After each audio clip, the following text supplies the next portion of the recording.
Hey, what's going on, everybody? It's Ghost Joe and who are you? Dan Panaccio. That's me. And yeah, it's our first show doing paranormal talk, and it's a show that hopefully we would like to continue, interviewing people and sharing some paranormal facts with you guys. My dad and I are here today to speak with actually a very old friend of ours that he actually used to be our boss many years ago doing event security and stuff. Yeah, so our first guest on our debut show is longtime Staten Islander and friend Rick Rispoli. Rick has been instrumental in the last 30 or so years in bringing great local music to the Staten Island community, like my old band. And he has owned and managed rock bars, organized free live music events in public parks around the area, which were amazing. Those Gateway shows and Wolf's Pond Park shows were some of my best memories growing up. Those are great. And but most recently, he has been the live-in caretaker and manager for one of the most haunted houses in New York City, the Kreischer Mansion. Without further ado. How did you get involved in being the caretaker at Kreischer Mansion? I was looking for a site to do events and concerts and stuff. And I was checking out a few places on Staten Island. I was trying to go to a private sector instead of going to a city park. Mm-hmm. And then there was a recording studio at the mansion at the time by this guy, Brian Pence, and they couldn't get it off the ground. And so I knew somebody who knew him, and I approached him. I went in there to try to do events with them. And then he kind of flaked out and left. And then I became friends with the owner and basically just took over caring for the mansion and doing events there. Can you tell us what the history and the lore of the Kreischer Mansion is? Why is it so haunted? Father Kreischer was a brick maker, and he lived in Germany. He was from Germany in the 1800s. And New York City had the massive fires in the mid 1800s. And he came over here as a brick maker to help New York City build itself back. He actually came to New York, built a small brick factory in Manhattan on the Lower East Side. He needed a bigger space, so he actually started looking around New York City and actually wound up on Staten Island because of Clay Pit Pond, which is in Charleston, Staten Island, New York. And he went down to Charleston and basically, because of the clay beds, built a huge factory right on the water across the street from the Kreischer Mansion, right on the water, and actually built a whole factory town and built a big factory. He built a bar, a saloon, the post office, the general store, the schools, started the cemeteries, and built the whole factory. So while you built the factory on Staten Island, they actually invented the fireproof brick. Really? Wow. He helped build back Manhattan. He built the whole factory town in Staten Island. He actually became so rich with that he was a main road that got the Staten Island Railroad going. And here's another bit of information. His daughter actually married one of the Steinways, who was another family from Germany. And he actually backed the Steinway piano fortune in Queens when his daughter married the Steinway, and he funded the whole Steinway piano fortune back in the day. If you go out to Queens, the whole building that Steinway's in is all Kreischer bricks. The whole building is built. Really? Wow. What kind of things have you experienced there? We actually do our own ghost hunts there at the Kreischer Mansion. So we have caught faces and full body apparitions in the windows by just taking shots. We caught orbs. I've actually heard women screaming in there. I've heard some kids screaming. Like, it's not like a screams, kind of like a moans. We've heard footsteps in there. We've seen black shadows, and we pretty much catch everything in there. We catch voices. We go in there with all kinds of meters and everything, and we catch a lot of stuff in the mansion. Do you feel that they are intelligent hauntings, or how do you think they feel about you being there? I've heard from some of the paranormal people and stuff. It's all friendly. Nobody's really got hurt in there. Nothing dangerous has happened, and I'm pretty comfortable in there. To be honest with you, I've been there, for years, so I'm pretty comfortable in there. And a couple of times we've been doing investigations, and like if I'm there and I leave and they're still doing investigations, sometimes some of these paranormal guys will say my name would start popping up just my name would pop through on meters and stuff like that. Just Rick, that type of thing. Like if I'm around or if I leave or something. So it's kind of weird but true, Really? Wow. Yeah. Wow. So the Kreischer Mansion has been featured, as well as yourself, on a few TV shows. Can you tell us which ones it's been featured on, which ones you've been a part of? I actually got a call from the Dr. Oz show about 2 years ago. They got in touch with me. He says they were doing an episode of True Crimes, which was like quoted murder houses. They were doing the whole episode, and then they've heard that that I had evidence of some paranormal stuff in there. So she called me up, Dr. Oz's people, and they said they wanted to come down just to do a walkthrough for me to show them the house. I was like, okay, no problem. So they come down. They brought a medium with them. She was sitting in the car. They came in. They set up cameras. They interviewed me and one of my other people, and the assistant director came in. I was getting interviewed in the front room about the house and the history and the paranormal stuff. The assistant director was in the other room, and in the middle of my interview, he got locked in the room and he couldn't get out. Or the locks locked up on him. So we stopped my interview. I get up, and I'm like, these doors never stick. The doors ain't locked. I get up. I go walking over there. I turn the handle. I get them right out. Next thing I know, they're like, we want you on the show next Thursday. We're going to pick you up with a car. So we want you down here. The assistant director came on the show with me. I went down with my assistant, and we went down to Dr. Oz's show. We went on. I had pictures of orbs. We actually, we took 5 snapshots at the front door, and we had 4 orbs, and we clicked 5 times. And we orbs moved to 5 different places.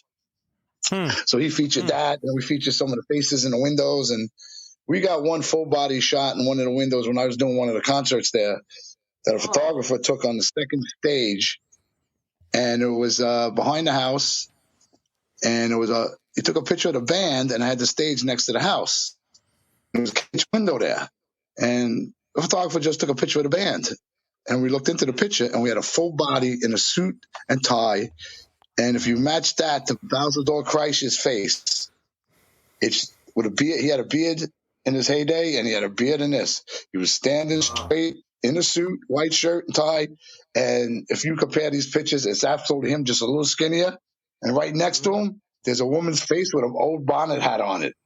And that was shown on Dr. Oz's show too, and then a couple other things. I was also on Inside Edition, came down and did a full spread on the mansion, the history, the paranormal stuff. I just recently, within the last year, filmed in there with Jack Osborne, Ozzy Osbourne's son. That's awesome. Wow. Yep. He has a show called Portals to Hell. He has a show called Portals to Hell on Travel Channel. Yeah. He came for 4 days. He filmed 4 days. I did the whole spread with him. I was on the show actually for like 15, 20 minutes, giving him a tour of the house, the whole thing. And he found a bunch of evidence too. We had SI Live came down. They had 4 reporters that were supposed to stay the night. We had them in the mansion. It was a rainy night. They all came in. They came in with sleeping bags and pillows. We started doing an investigation. I had one of my paranormal guys there with some meters. They left about 3:15 in the morning. They packed their sleeping bags up and got out of there. They bolted. Now, let me ask you this to follow up with the Dr. Oz thing. Did Dr. Oz try to put the ghosts on any kind of special miracle diet pills? Because I know he likes to do that sort of thing. He said he didn't find no fat ghosts, so he was all good, man. They were all skinny. I guess Mr. Kreischer and his wife wanted to be TV stars, so they appeared on your show, huh? It was great. So we did that. Very cool. We actually we had some big movies shot in there. Gotham used to shoot in there. Boardwalk Empire. Yeah, they've done shows in there. We do some shoots over there a lot too. I just did like a small horror movie a couple months ago, shot in there. So we do get paranormal. There's a movie studio nearby, isn't there? There's on Arthur Road there. Yeah. Yeah, we actually got two now. The old Arthur Kill Prison is my Boardwalk old place. Enterprises is there. Yeah, and then and actually the old beer distributor too, the old Budweiser building, they do some shoots in there too. Were you always a believer in the paranormal, the supernatural, or this convince you? Or? Well, Joe, you could actually attest to this. When I used to own the Caves, which was on Van Duzer Street in Staten Island and Stapleton, Right. believe it or not, that place had spirits in it too. Stuff used to happen to me down there, back at the Caves too. Wow. That place was built in 1853, and it was like a speakeasy. They used to make beer underground. I turned it into the club. And Joe, I actually believe you used to play there, didn't you? I loved that Back in the place, Rick. That was my favorite place in the world. I videotaped there. You used to videotape there. Yes, Yeah. I love Lost my hearing for 3 days, but I did, You and AJ were always great to us, and I appreciate that. You guys were great. Yeah, me and AJ Peel, he was the drummer of Twisted Sister. AJ was my manager. I owned the place. So me and AJ used to be in there all the time, and things used to happen to us in there. So it's kind of weird that I went from that club, and then many years later, I found that I wound up in another place that's haunted and it has paranormal activity. It's so in the Caves, we used to get toilets flushing, old phones ringing with nobody in there. We'd hear like dog moans going on in there. Stuff used to fly off the wall in there. I used to sit in that office. I remember one time we were in there in the Caves, and Frankie Bello from Anthrax, bass player, was filming a movie in there. Came in, filmed a movie with Debbie Loeb, which is Lisa Loeb, the singer's sister. They were filming a movie. I bring them in. I was doing interviews with them with a radio station in my office. And in the middle of the interview, Winston metal sign comes flying off the wall and lands right between them. Oh, and I'm like, it's a truck outside. I pick it up, but I knew what it was. I put it back on the wall, and the thing came off 3 times in the interview, and I kept on saying, man, them trucks are really big outside. So it was kind of weird how I went from my old club had paranormal activity, and I wind up at the Kreischer Mansion now, and that has activity too, a lot more activity too. So it's kind of interesting. Right.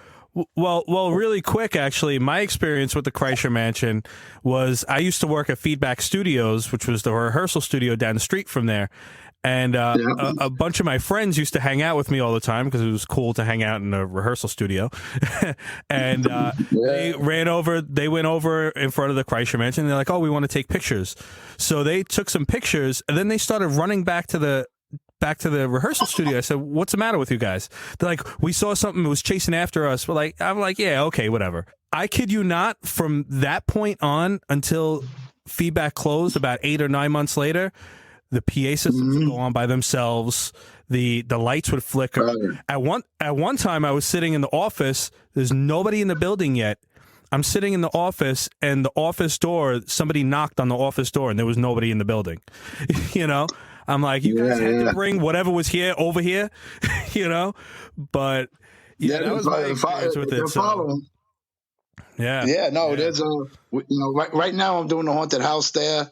We just opened up last weekend, and we know this is our 4th year running with the haunted house. We do a haunted hayride with 20. We have 12 scenes in the woods with 20 something actors out in the woods. Then we have 25 actors in the house and surrounding the house. Really? Wow. And that's great. Yeah, we do a whole thing. You got a hayride. You got, like I said, 12 scenes in the woods. Then you get dropped off. You go to a maze. Then you go to a haunted bus. Then you go to 2 floors of the house. Then you go to 3 escape rooms and then a door maze. Wow. So we have we got that going on now right through Halloween, every Friday, Saturday, and Sunday from 7 to midnight. And then with that going on, stuff does happen. And like we have a bathroom on the first floor that the actors use. And same thing, Joe. Sometimes you're in there, the lights start flickering. One time, my box office girl standing there, we're doing the haunted house, so she had to be quick because the people are going to the house. She runs up there, she knocks on the door, and you hear, wait a minute. And she's waiting. Nothing's going on. So she's hanging again, nothing. Then somebody told her to wait a minute, and the next thing you know, there's no one in the bathroom. She opened the door, there's no one in there. And that's the same bathroom that the lights flicker on and off and stuff all the time. So there's definitely some activity going on there too.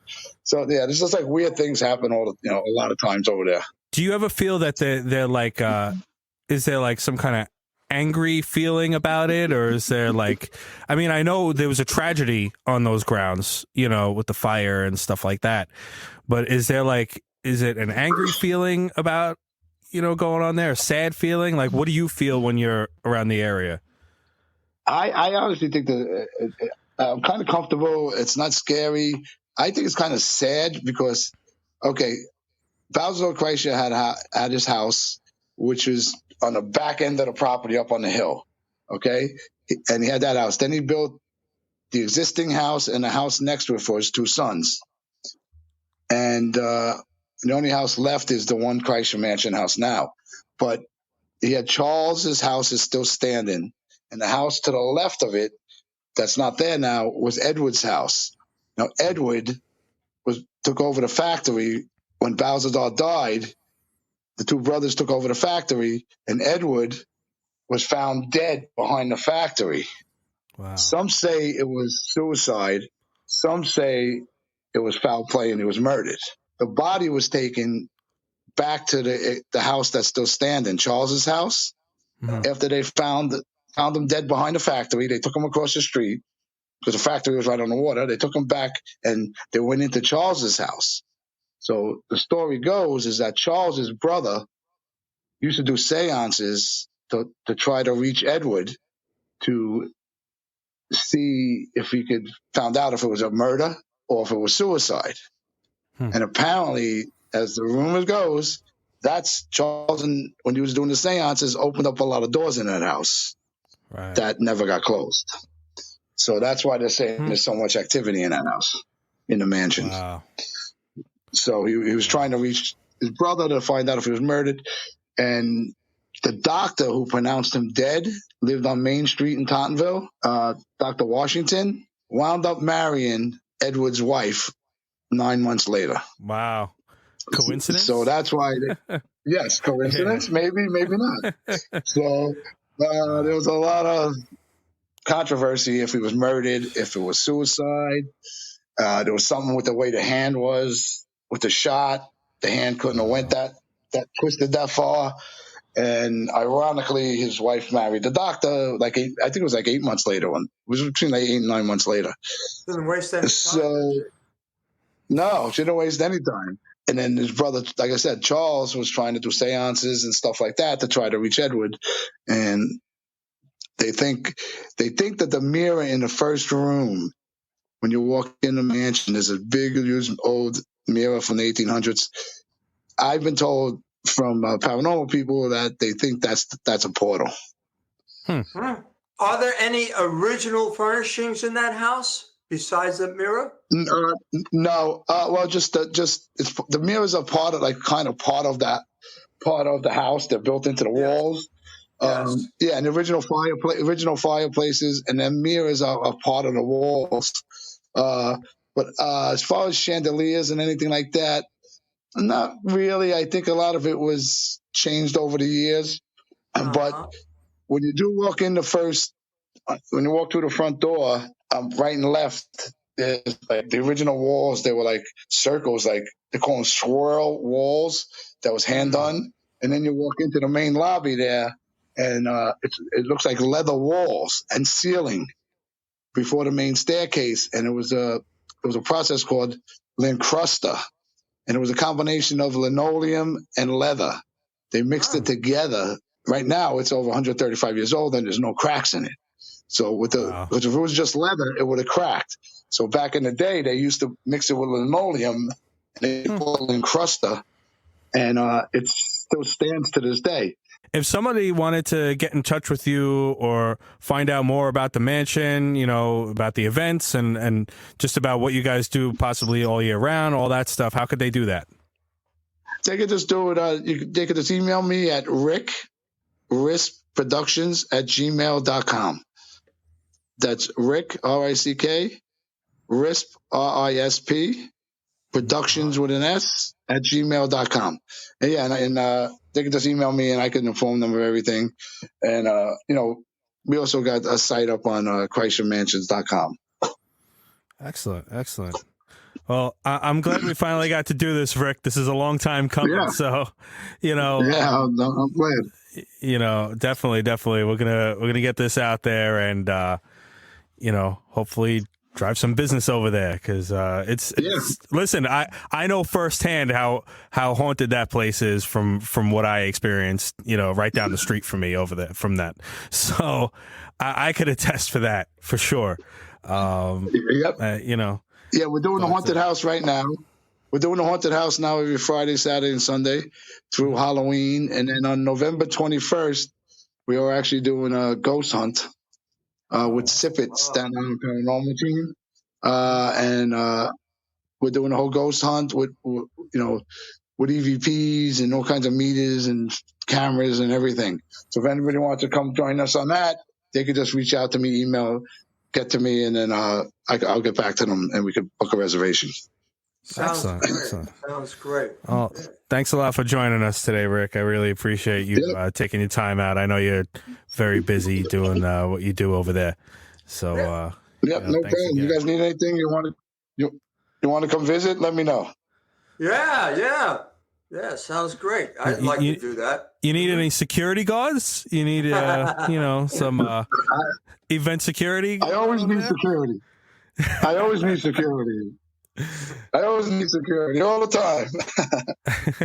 Oh, one of my best bosses. You were one of my best bosses, man. I got to say that. Oh, we loved working for you. We loved it.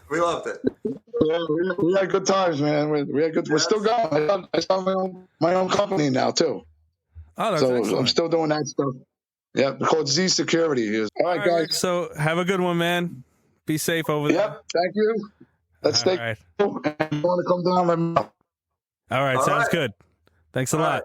Thanks, guys. As we said to him, Rick was actually our boss. We used to do event security for him, and we had a great time doing that. He's a great guy. As you could see, he's a great guy, and always took care of us. Was always around, making sure we were good. We had water. Really, really good guy. So if you guys could go down there and check out the Kreischer Mansion, that would be awesome. Like he said, they got a lot of events going on, even past Halloween. So definitely go check them out, because you won't be disappointed, and you might even come up with some evidence and stuff, which is awesome. All right, Joe, I guess we can call this a wrap down, right? Yeah, I guess so, right. Dad. So, for Ghost Joe and Ghost Dad. Heavy metal dad, that's me. Yeah. Signing off, and I hope you guys enjoyed the interview, and hopefully we have more of these coming up. Check it out on Staten Island Cable. Is it still called Staten Island Cable? Staten Island Community TV. There you go. Staten Island Community TV. And, hopefully, like I said, I'll get this thrown up on YouTube, and you could see it on the Facebook as you're seeing it now. And that's it. So thank you, everybody. And have a good night. Good night.